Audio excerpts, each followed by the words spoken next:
ନିୟମିତ ଅମୃତଭଣ୍ଡା ଖାଉଥିଲେ। ଅମୃତଭଣ୍ଡାରେ ଅନେକ ପ୍ରକାର ଉପକାରୀ ଗୁଣ ଭରି ରହିଛି। ଏହାକୁ ନିୟମିତ ଖାଇଲେ ଆମ ହଜମ କ୍ରିୟାକୁ ଆହୁରି ସକ୍ରିୟ କରାଇଥାଏ। ଏଥିରେ ଭିଟାମିନ୍ ସି ଭରି ରହିଛି। ତେଣୁ ଏହାକୁ ଖାଇବା ଦ୍ୱାରା ରୋଗ ପ୍ରତିରୋଧକ ଶକ୍ତି ବୃଦ୍ଧି ହୋଇଥାଏ।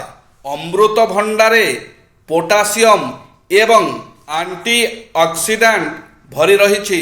ଏଥିରେ ଏଭଳି ତତ୍ତ୍ୱ ରହିଛି ଯାହା ଉଚ୍ଚ ରକ୍ତଚାପକୁ ମଧ୍ୟ ନିୟନ୍ତ୍ରଣରେ ରଖିଥାଏ।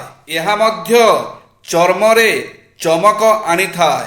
ନିୟମିତ ଅମୃତଭଣ୍ଡା ଖାଇଲେ ତାହାର ଆଉ ଏକ ଉପକାରୀ ଗୁଣ ରହିଛି। ତାହା କ'ଣ ଜାଣନ୍ତି? ଏହାଦ୍ୱାରା ଦୃଷ୍ଟି ଶକ୍ତି ଆହୁରି ପ୍ରଖର ହୋଇଥାଏ। ଏଥିରେ ଥିବା ପପେନ୍ ଏଞ୍ଜାଇମ୍ ଆମ ଶରୀରର ଓଜନ କମେଇବାରେ ମୁଖ୍ୟ ଭୂମିକା ଗ୍ରହଣ କରିଥାଏ। ସବୁଠାରୁ ଖାସ୍ କଥା ହେଲା ଏଥିରେ ଏଭଳି ତତ୍ତ୍ୱ ରହିଛି ଯାହା କ୍ୟାନ୍ସର ଆଶଙ୍କାକୁ କେତେକାଂଶରେ ଦୂର କରିଥାଏ। ପାଚିଲା ଅମୃତଭଣ୍ଡା ଆମ ଶରୀର ପାଇଁ ବେଶ୍ ଉପକାରୀ ସାବ୍ୟସ୍ତ ହୋଇଥାଏ। ଆମର ଜୀବନ ଜୀଇବାର ଶୈଳୀ ଓ ବ୍ୟବସ୍ଥା ଆମ ନିଜ ହାତରେ। ଚାହିଁଲେ ଆମେ ଏ ଜୀବନକୁ ସ୍ୱଚ୍ଛ କିମ୍ବା ଦୂଷିତ କରିଦେଇପାରିବା।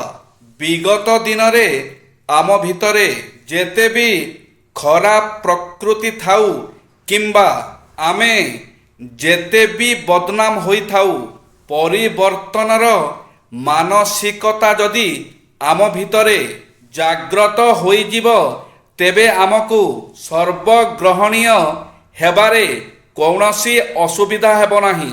ଆମେ ଭୁଲି ଯାଉଛୁ ଯେ ନିଜ ଭିତରେ ଥିବା ବିଚାର ଶକ୍ତି ପାଇଁ ହିଁ ମଣିଷ ଅନ୍ୟ ଜୀବମାନଙ୍କ ଠାରୁ ଭିନ୍ନ ଏବଂ ଏହି ବୈଚାରିକତାର ସଦୁପଯୋଗ ନ କରିବା ହେତୁ ମଣିଷକୁ ମଣିଷ ପଦବାଚ୍ୟ ବୋଲି କୁହାଯାଏ ନାହିଁ। ଦୁନିଆର କୌଣସି ଜିନିଷ ଦୀର୍ଘସ୍ଥାୟୀ ନୁହେଁ। ଏକଥା ଜାଣି ମଧ୍ୟ କ୍ଷଣିକ ସୁଖ ସକାଶେ ମଣିଷ ଏତେ ବ୍ୟତିବ୍ୟସ୍ତ ହୁଏ ଯେ ଜୀବନର ଅସ୍ତିତ୍ୱକୁ ଶେଷ ଯାଏ ଉପେକ୍ଷା କରି ଚାଲେ। ଫଳରେ ଜୀବନରେ ଘଟୁଥିବା ଅନେକ ମର୍ମାନ୍ତକ ଅଘଟଣରେ ମଣିଷ ମର୍ମାହତ ହୁଏ ସିନା, ଏ ଦିଗରେ କେବେ ହେଲେ ନିଜକୁ ଜାଗ୍ରତ କରିପାରେ ନାହିଁ। ଆଜି ସମୟ ଆସିଛି ଗତ 12 ମାସର ହିସାବ ନିଜେ ନିଜକୁ ଦେବାର। ଏଇଠି ଠିଆ ହୋଇ ଯଦି ଥରେ ପଛକୁ ଚାହିଁ ନିଜେ ଚାଲି ଆସିଥିବା ପାଦ ଓ ପଥକୁ ନିରେଖି ଦେଖିବା, ତେବେ ଯାଇ ନିଜ ଆଗରେ ଏକ ନୂଆ ଜୀବନର ପଥକୁ ଉନ୍ମେଷ କରିପାରିବା।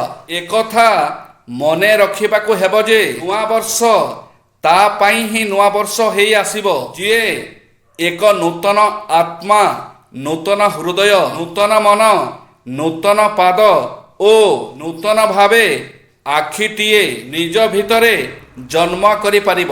ଜୟ ଶ୍ରୀ ଜଗନ୍ନାଥ।